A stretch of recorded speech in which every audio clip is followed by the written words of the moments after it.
और एक एक को ढूंढ ढूंढ उसको पहचान करा रहे हैं, उसको याद दिला रहे हैं कि आप सब आत्माएं मेरे बच्चे। इस तरह से हम ये जो भी त्योहार मनाते हैं तो हर त्योहार कोई ना कोई आध्यात्मिक रहस्य को लिए हुए होता है। उसके बाद फिर इस चित्र में बताया गया है कि परमात्मा का कर्तव्य क्या है, उस सृष्टि पे आके करता क्या है। तो परमात्मा निराकार है, ज्योति बिंदु रूप है, प्रकाश रूप है, लेकिन वो इन तीन देवताओं के द्वारा अपना कार्य कराते हैं। ब्रह्मा के द्वारा नई सतयुग की सृष्टि की स्थापना कराते हैं, विष्णु के द्वारा पालना। जब ये संपूर्ण सृष्टि पर सतयुग आ जाता है तो उसकी पालना करने का काम विष्णु जी के द्वारा, और शंकर के द्वारा विनाश। कहते हैं ना, शंकर का तीसरा नेत्र खुला और विनाश हो गया। क्यों हो गया? क्योंकि बुराइयां खत्म हो जाती है। जब हमें ज्ञान मिल जाता है, समझ मिल जाती है, तो अज्ञान का अंधेरा दूर हो जाता है और ज्ञान हमें प्राप्त हो जाता है। उसके बाद इस चित्र में बताया गया है कि हम आत्मा जब परमधाम घर से धरती पर आई तो हम एकदम संपन्न थे। हमारी आत्मा सतो प्रधान थी, हम 16 कला संपूर्ण थे। सतयुग में हमारा जन्म हुआ, सतयुग में राधे कृष्ण का जन्म हुआ, और जब इनका स्वयंवर हुआ तो ये लक्ष्मी नारायण कहलाए। क्योंकि आप सबने देखा होगा कि राधे कृष्ण बड़े होके कहाँ गए, क्या हुआ, उसके बारे में कई जानकारी इतनी नहीं है। और लक्ष्मी नारायण बचपन में कौन थे, कहाँ से आए, कौन माँ बाप थे, कहाँ उन्हें जन्म लिया, वो कोई वर्णन नहीं है। तो परमात्मा ने बताया कि राधे कृष्ण ही स्वयंवर के बाद लक्ष्मी नारायण बनते हैं, और यहाँ हमारे 8 जन्म होते हैं। फिर हम धीरे धीरे करके उतरते जाते हैं। तो यहाँ पे हम आगे त्रेता युग में, त्रेता में हुए 12 जन्म। उसके बाद आए हम द्वापर युग में, द्वापर युग में हुए 21 जन्म। उसके बाद आए हम कलयुग में, कलयुग में है 42 जन्म, और एक जन्म है ये संगम युग का, जहाँ आत्मा और परमात्मा का मिलन होता है। तो इसे कहते हैं संगम। मुक्ति में क्या कहते हैं? मनुष्य जन्म दुर्लभ जन्म है। मनुष्य जन्म तो मिलेगा, लेकिन मनुष्य और फिर भी गलत कर्म करते रहे तो इस मनुष्य जन्म से कोई फायदा नहीं। मनुष्य जन्म लेकर के और फिर भगवान की श्रीमत प्रेमार्थ रास्ते में चले तो हमारा जन्म सफल हो जाए। इस तरह से हमारे पूरे 84 जन्म होते हैं। और उसके बाद आता है कल्प वृक्ष। जैसे कि हम देख रहे हैं टी में पेड़ पौधों की पूजा करते है ना, पीपल के पेड़ की करेंगे, तुलसी के पेड़ की करेंगे, और भी कई सारे पेड़ों की करते हैं। लेकिन आप सब जानते हैं कि पेड़ कैसे उगेगा? पहले तो बीज चाहिए, और बीज कितना बड़ा होता है? बीज बहुत छोटा सा होता है, और उस बीज के अंदर कितना बड़ा वृक्ष समाया हुआ है, विस्तार छुपा हुआ।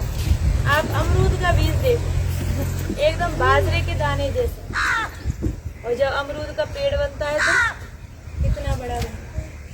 तो ऐसे ये क्या है, ये जो संपूर्ण सृष्टि है ये कल्प वृक्ष है ना। भक्ति में क्या कहते हैं? कल्प वृक्ष के नीचे बैठ के तपस्या करते हैं तो सब मनोकामना पूरी हो जाती है। तो हमें सृष्टि पर रह करके जब अच्छे कर्म करेंगे तो हमारी सब मनोकामना पूरी होगी। तो इसका बीज रूप है परमात्मा। भगवान ने सृष्टि बनाई, लेकिन ऐसी नहीं बनाई जो आज है। भगवान ने सृष्टि बनाई, नई सतयुग की दुनिया बनाई, स्वर्ग बनाया। उस स्वर्ग बना के गया, क्या हुआ? ये वृक्ष हम देख रहे हैं, वृक्ष में जड़ें होती है, तना होता है, डालियां, फल फूल बीज सारी चीजें होती है। तो इसमें हम देख रहे हैं तना। तना क्या है?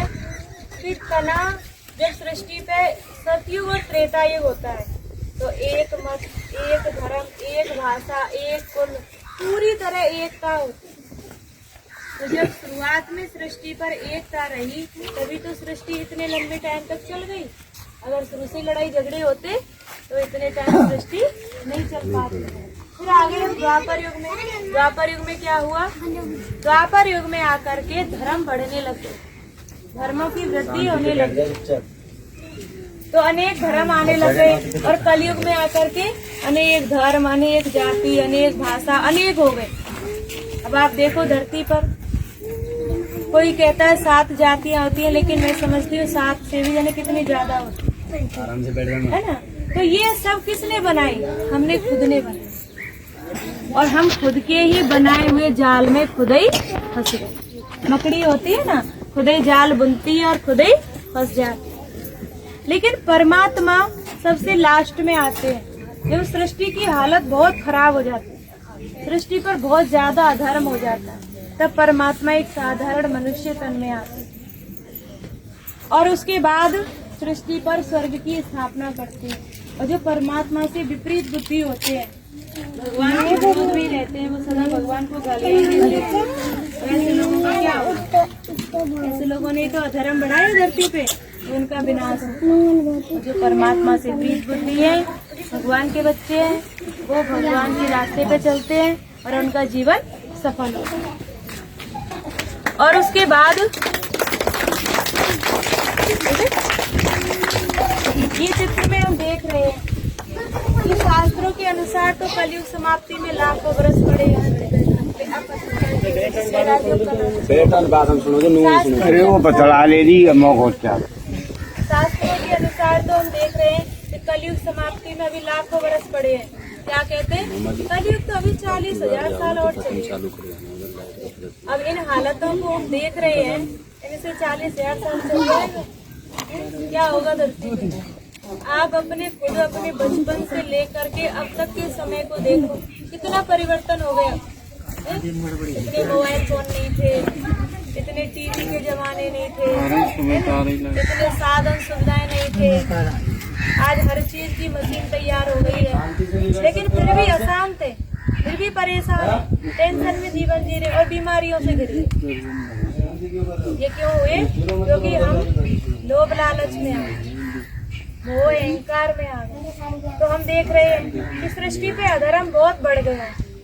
पूरी सृष्टि 5 बुराइयों की अग्नि में जैसे जल रही है। परमात्मा ने कलयुग को 5 बातों के आधार पर बताया कि जब ये 5 कर्म धरती पे होने लग जाएं तो समझ जाओ कलयुग अब बहुत ज्यादा बढ़ चुका है और कलयुग का अंत आ चुका है। पहली बात कि हमारे देश में गाय पाली जाती है, घर की पहली रोटी गाय को दी जाती, देते थे या नहीं देते थे? कहीं से भी गाय को ढूंढ के उसी को दे करके आते कि गाय में 33 करोड़ देवी देवताओं का निवास होता है। गाय ने स्वीकार कर ली, वरना हमारे देवी देवताओं को भोग लगता है। लेकिन आज इंसान गाय को काट के गौ हत्या कर, गाय का मांस खा रहे। गाय के संग में कितने अत्याचार हो रहे। गाय कहीं दूर दूर तक दिखाई देती है। दूसरी बात कि अन्न दूध भी हर चीज भरपूर होती थी, जैसे नदियां बहती थी। आज हर चीज पुड़ियों में बिक रही है। आपको आटा चाहिए, थैली में मिल जाएगा बाजार से। आपको दूध चाहिए, थैलियों में मिल जाएगा, मिलेगा नहीं। पानी के पाउच, सब चीज भरपूर होती थी। कोई सोच सकता था ऐसे पानी पाउचों में बिकेगा? तो ये सब चीज आज पुड़ियों में बिक रही है। पहले इतना प्रेम भाव होता था, हमारे घर कोई चीज नहीं है पड़ोसी से ले लेते थे, पड़ोसी के घर कोई चीज नहीं है तो हमसे ले लेते थे। लेकिन आज कोई किसी से लेन देन करना पसंद नहीं करता। किसी को कुछ चाहिए तो जाओ भैया बाजार और ले आओ। आपस का प्रेम भाव खत्म। तीसरी बात, जहाँ बाप बेटी के और बहन भाई के पवित्र रिश्ते होते थे, रक्षाबंधन का त्योहार चला ही इसलिए, लेकिन अब सिर्फ दिखावे की राखी रह गई। अब वो उस राखी का महत्व भूल गए। तो ये राखी क्यों चलाई? क्या वो बहन अपने भाई से इस तरह का संबंध निभा पा रही है? क्या भैया अपनी बहन से बहन जैसा संबंध निभा पा रहा है? खास में भी बाप बेटी और बहन भाई के रिश्ते दूषित हो गए, उन पे भी कलंक लग गया। आए दिन अखबारों में देख लो, आए दिन टीवी पे देख लो, पहले घर की बहन बेटियां कहीं भी किसी के घर चली जाती थी, बैठ आती थी, सो जाती थी, खा लेती थी। अब अपने घर में सुरक्षित नहीं है। अब इससे ज्यादा बेकार समय और क्या आएगा आप बताओ, है ना? तो क्यों नहीं फिर बादल फटेगा, फिर क्यों नहीं धरती फटेगी? क्योंकि धरती माँ की गोदी में हम बैठे हैं और इसमें बैठ करके हम इतने अत्याचार कर रहे हैं, है ना। आकाश की छत्र छाया के नीचे बैठे हैं सुरक्षित, तो फिर उसको क्यों नहीं बुरा लगेगा, है ना। हमारे ही संकल्पों का प्रभाव पड़ेगा। और उससे अगली बात, बड़े बुजुर्गों का अपमान होने लगा, क्योंकि बड़े बुजुर्ग घर की शोभा होते हैं, है ना।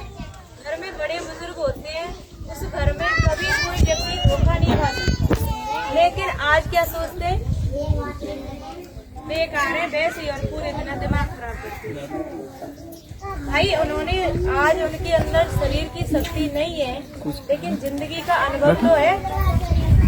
ये तो बता देंगे कि बेटा फलाने व्यक्ति से संभल के चलना, फलाने से ये बात करके मत चलना, उससे लेन देन कर लेना, वो मुख का भले ही कैसे बोलता है, लेकिन पेट का साफ है।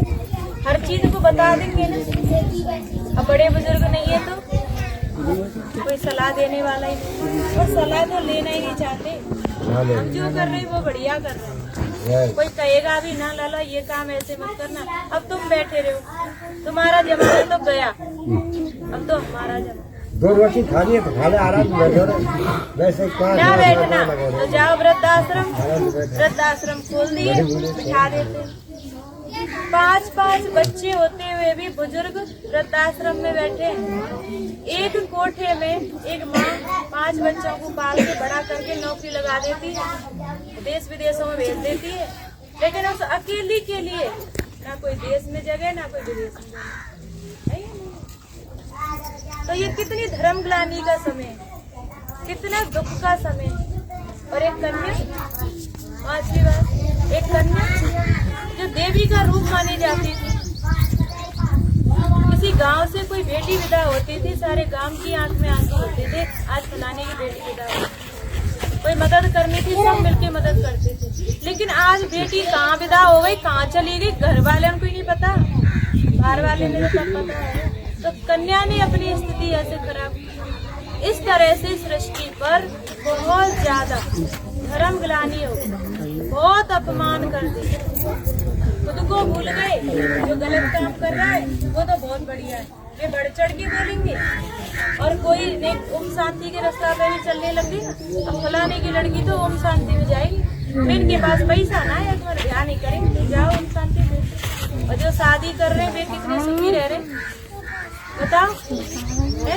ये समाज देखना पड़ता है, परिवार देखना पड़ता है। जब लड़की का पति यदि शराब पी रहा है, रोज उसे मार रहा है, पीट रहा है, 1 महीना बाद ही उसे उसके घर छोड़ गया कि जिंदगी भर नहीं लेके जाऊंगा, फिर वो समाज कहाँ चला गया?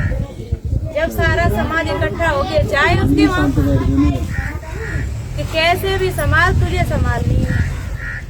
जब वो समाज कोई नहीं बोलता, जब तो आपस में बात बनाते, बढ़िया इनके संग तो होना ही चाहिए था, यही लाके तो बोलेंगे। तो इसलिए भगवान हमें समय रहते ही रास्ता बता रहा है कि संभल जाओ, अब आगे वक्त नहीं है। फिर मत कहना कि हमें तो पता ही नहीं चला कि ऐसा भी कोई काम चल रहा है सृष्टि पे। भगवान का कार्य तो अब संपन्न होने जा रहा है। 86 वर्ष हो चुके परमात्मा का कार्य चलते चलते। हम मैंने कोई सरकारी नौकरी नहीं कर रहे, हम अपना जीवन भगवान की सेवा में समर्पित करके परमात्मा का ये संदेश ही दे रहे सब जगह कि आप सब हमारे परिवार के हो। हम सब उस घर से एक ही जगह से आए, यहीं आके तो हमारे घर अलग अलग हो गए दूर दूर, लेकिन कोई बात नहीं, हम फिर भी अपने परिवार से मिल रहे हैं। कि आप सभी भी ऐसे ही परमात्मा को याद करो, भगवान से अपने मन का संबंध जोड़ो, बुराइयों से थोड़ा दूरी बनाने की कोशिश करो, क्योंकि इधर उधर की ये वो बात करने में तो हमें 2 घंटे मिल जाएंगे, लेकिन भगवान के भजन में बुद्धि नहीं लगती, मेरी मन ही नहीं लगता। होता है नहीं होता है ऐसा, पूजा करने की कहो, भजन करने की कहो, 10 मिनट नहीं बैठ सकते। और कोई बात चल रही हो जब सिर पे 2 बर्तन रखे भरे भराए, जब भी खड़े होके बात करें रास्ता में भजन भी नहीं लग रहा, होता ही नहीं होता है। सिर पे गोबर की ईंट रखी है और खड़े होके बात कर रही, तो फिर कोई भजन नहीं लग रहा, ना पैरों में दर्द हो रहा है, ना सिर में दर्द हो रहा है, ना कुछ भी हो रहा है। भगवान का भजन करने बैठो तो 10 मिनट नहीं कर सकते। क्यों नहीं कर सकते?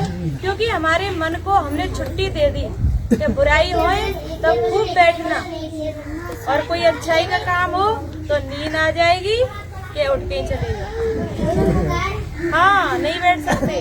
तो इस तरह से क्यों हो रहा है ऐसा? क्योंकि जो लंबे टाइम हम बुराइयों में रहते हैं ना, फिर हम कोई अच्छा काम करने चलते हैं तो बुराइयां हम पे हावी होती हैं। वो हमने जो पाप किया है, वो पाप कर्म हमें अच्छा काम करने नहीं देता, वो हमें खींच के ले जाते, उठा के ले जाते। तो इस तरह से देखो, सृष्टि की हालत बिल्कुल अंतिम सांसें गिन रही है, ऑक्सीजन लग गई, और बहनें ऐसी संदेश दे रही है जैसे आपको दे रही है। ये बहनें सब जगह परमात्मा का संदेश दे रही है, लेकिन इंसान कुंभकर्ण की नींद में सोए। कुछ क्या सोचेंगे?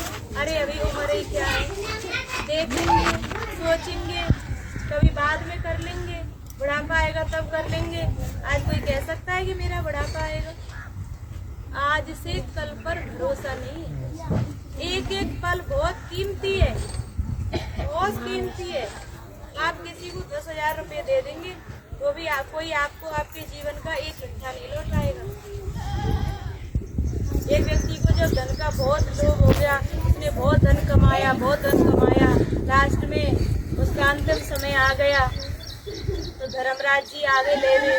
तो उसने कहा, देख तू मुझे 1 घंटा और दे दे, मैंने तो भगवान का भजन ही नहीं किया। कि जी तुम्हारा तो जीवन पूरा हो गया, कि तू मेरा ये सब प्रॉपर्टी रख ले पर मुझे 1 घंटा दे दे। उसने कही, नहीं चाहिए मुझे प्रॉपर्टी, मैं क्या करूँगा? ये तू मेरा सोना चांदी ले ले, तो मुझे 1 घंटा दे दे। कि नहीं है, तू मेरे मकान दुकान ले ले पर मुझे 1 घंटा दे दे, मैं भगवान का भजन करूँ। कि 1 घंटा नहीं, तू को पूरा जीवन दिया, लेकिन तूने क्या किया? ये इकट्ठा किया। अब ये शरीर ही नहीं जाएगा संग में, तो मकान दुकान ये कहाँ जाए? तो भगवान कह रहा है, एक घड़ी आधी घड़ी, आधी में से भी आधी, कुछ समय निकाल के। ऐसे नहीं आज सत्संग हो रहा है तो काम छोड़ के आधा करके पूरा करके आ गए और कल फिर भूल गए। नहीं, 1 घंटे का टाइम आपको ऐसे ही निकाल करके सुनना है, भगवान का ध्यान करना है। तो उसके बाद हमें ये शक्तियों की प्राप्ति होगी। जब हम भगवान से इस तरह नाता जोड़ेंगे, अपनी बुद्धि एक भगवान के सिवाय और किसी में नहीं, कोई देवी देवता, कोई यहाँ पत्थर पूजे या पेड़ पूजे या वो पूजे, नहीं, मन बुद्धि से एक परमात्मा की याद। तो ये अष्ट शक्तियाँ हैं, सहन शक्ति, समाने की शक्ति, परखने की शक्ति, निर्णय करने की शक्ति, ये सामना करने की शक्ति, ये सहयोग शक्ति, ये विस्तार को संकीर्ण करने की शक्ति और समेटने की शक्ति। अब देखो, ये सहन शक्ति है।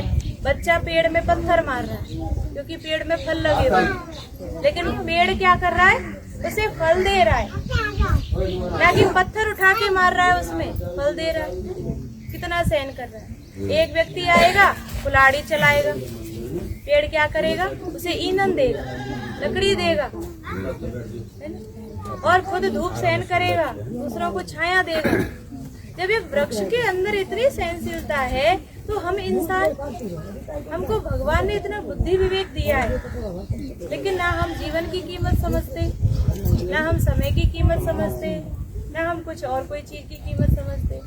तो अब लास्ट में परमात्मा हमसे यही कह रहा है कि आप सभी कुछ समय ऐसे ही निकाल करके और भगवान का ध्यान करो, परमात्मा को याद करो, जिससे आपका जीवन सफल हो। घर के काम धंधे को जिंदगी में